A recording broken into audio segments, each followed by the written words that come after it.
یہ آیت میں نے تلاوت کی کہ اے ایمان والو اسلام میں پورے کے پورے داخل ہو جاؤ. اللہ کیا فرما رہا ہے؟ اسلام میں پورے کے پورے داخل ہو جاؤ. ادخلوا فی السلم کافہ. آدھے تیتر آدھے بٹیر نہیں ہونا چاہیے. جس کو دوغلا پن کہتے ہیں، نفاق کہتے ہیں، اس کو اچھے الفاظ میں اگر میں کہوں آپ کی لینگویج میں سیکولرزم، لبرلزم، یہ ایسے لفظ ہیں جس کو آج فخر سے بھی لوگ کہہ رہے ہیں. کوئی کہتا ہے میں سیکولر ہوں، گویا کہ وہ کہہ رہا ہے میں منافق ہوں. کوئی کہہ رہا ہے کہ میں لبرل ہوں، کوئی کہہ رہا ہے میں منافق ہوں. شرم نہیں آتی اپنے آپ کو اس طرح کی بات کہنے کی؟ اسلام کسی طرح کی بے دینی نہیں سکھاتا. آپ کا عقیدہ اور یقین یہ ہونا چاہیے کہ میں اسلام میں داخل ہوا ہوں تو مجھے ہر اسلامی قانون کو سر آنکھوں سے تسلیم کرنا. یہ نہیں. آج کے حالات میں ہمارے لیے سب سے بڑا جو ڈینجر ماحول ہے یہی لبرل لوگوں کا اور یہی سیکولر لوگوں کا، جن سے سب سے زیادہ اسلام کو نقصان ہے. ہجرت کے ان مقاصد میں آپ کو یہ بھی بتا دوں، اللہ کے نبی صلی اللہ علیہ وسلم نے مدینہ آنے کے بعد ایک اور معاشرہ قائم کیا تھا. اس کی آج ہمیں ضرورت ہے. اس کی آج ضرورت ہے. کیا اللہ کے حبیب صلی اللہ تعالیٰ علیہ وسلم کے ساتھ اس وقت تک مدینہ میں کئی مہینوں تک بلکہ کئی سالوں تک کچھ وہ لوگ بھی صفوں میں کھڑے ہوتے تھے جن کے دل کفر سے بھرے ہوتے تھے، چہرہ مسلمانوں کی طرح ہوتا. وہ آتے تھے حضور کے پاس، کہتے تھے آپ اللہ کے رسول ہیں، لیکن جب پھر اپنی مجمع میں جاتے تو کہتے ہم تو ایسی مذاق کر رہے تھے. ان کے متعلق قرآن نے شروع کی آیت سورہ بقرہ میں شروع میں ہی آیت 13 آیتیں کنٹینیو اللہ تعالیٰ نے ان کی مذمت میں نازل کی کہ منافقین کتنے خطرناک ہیں.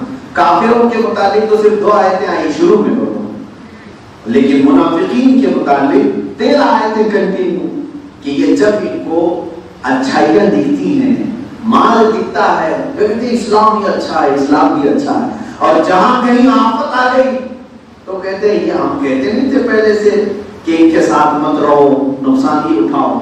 جنگ بدر میں مال بہت ملا تھا تو سب آئے اور مال غنیمت تقسیم کر لیا. احد میں مسلمانوں کو شکست ہوئی، 70 جانیں گئی، نقصان ہوا تو سب واویلا مچانے لگے ہم پہلے سے نہیں کہتے تھے کہ محمد اور ان کے ساتھیوں کے ساتھ مت جاؤ، بڑا نقصان اٹھاؤ. کہ دیکھا ہم نے جو کہا تھا وہ صحیح تھا. صلی اللہ علیہ وسلم. میرے عزیزوں، انہی لوگوں کو لبرل کہا جاتا ہے، انہی لوگوں کو سیکولر کہا جاتا ہے. آپ اس طرح کی بات ہرگز نہ کریں. آج یہاں میں کھل کر کے بات کر رہا ہوں، کھل کر کے یہ بات بھی بتا دوں، ہندوستان میں بھی ہمارا جو آئین ہے، ہمارے جو قوانین ہیں، اس میں بھی سیکولرزم ہے. انڈیا کا کوئی اپنا مذہب نہیں ہے، ٹھیک ہے. آزادی کے وقت میں یہ رکھا گیا تھا کیونکہ سینکڑوں لوگ یہاں پر ہر دین کو ماننے والے، کوئی خاص دین اس کا بتا نہیں سکتے تھے، سب طرح کے لوگ ہیں. لیکن جو آج تخت پر بیٹھے ہوئے ہیں وہ کہنے کو سیکولر کہتے ہیں، کوئی اس میں سے سیکولر نہیں. وہ مکمل اپنے دین کے پیروکار ہیں، وہ پرچارک بھی ہیں، کھلے عام. جس ملک کے قوانین کو سیکولر کہا جاتا ہے لیکن اس کا پرائم منسٹر بڑے تمتراک سے یہ کہتا ہو قبرستانوں کے خلاف، مسلمان ایک طبقے کے خلاف بات کرتا ہو، اور دوسری طرف ظاہر سی بات ہے جب کسی کا دین ہی نہیں، مذہب ہی نہیں، تو ایسا کوئی بھی اس طرح کا پی ایم بنے کہ سی ایم بنے، اس کو یہ اختیار نہیں ہوتا کہ کسی مذہبی چیز کے ادھاٹن میں چلا جائے. نہیں، تم تو ووٹ لی دو.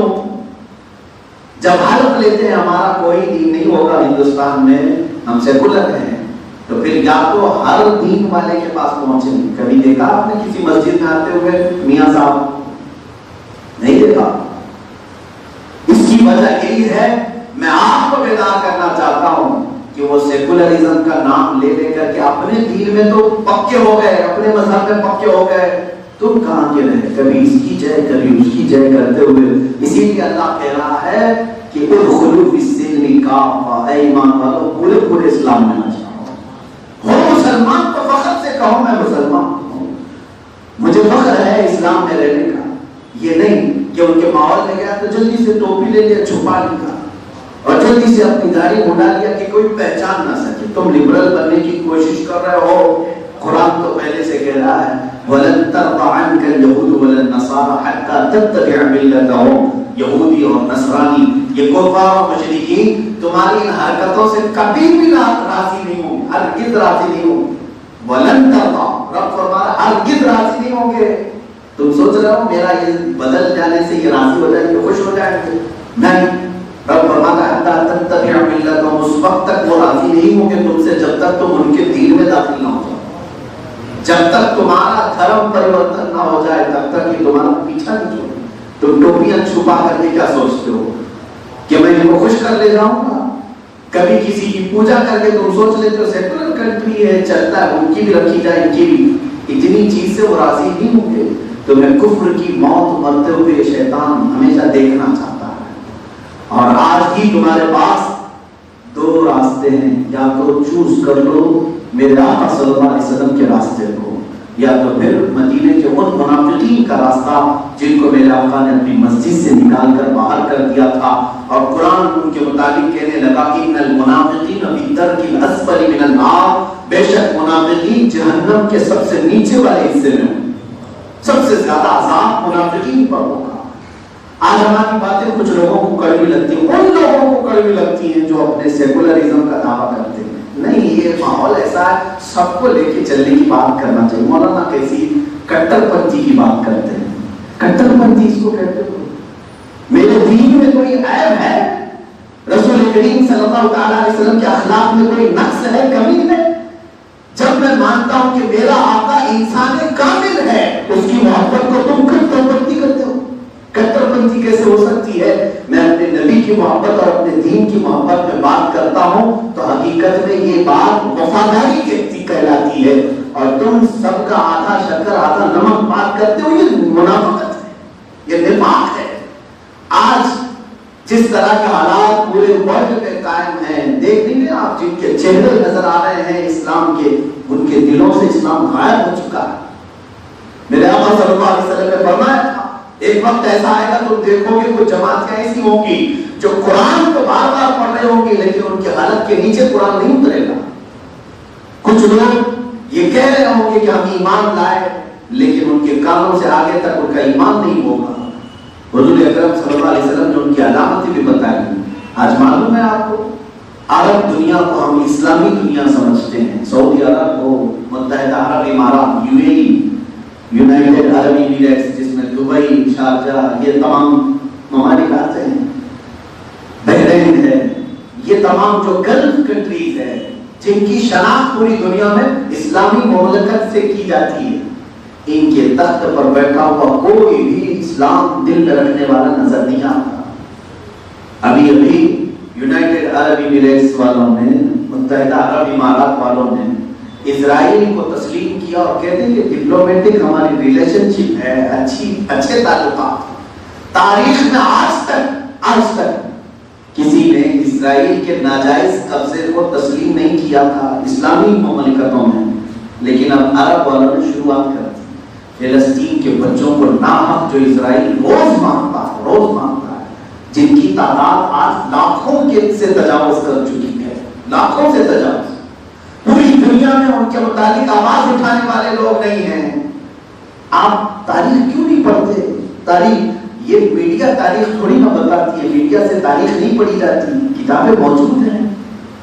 آپ کبھی ان سے پوچھیں کہ 1948 سے پہلے کیا اسرائیل نام کی کوئی کنٹری اس پورے ورلڈ میں تھی؟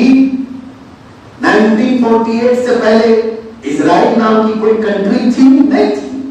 ان کی تاریخ پڑھ کر کے بتاؤ. آپ یہ آئے 4000 لوگ عرب سے اپنی پناہ مانگنے کے لیے، عرب والوں نے ان کو فلسطین کی گود میں بسایا. 4000 سے چل کر کے یہ 10 سالوں میں 4 لاکھ ہو گئے، سب آ کر کے جمع ہو.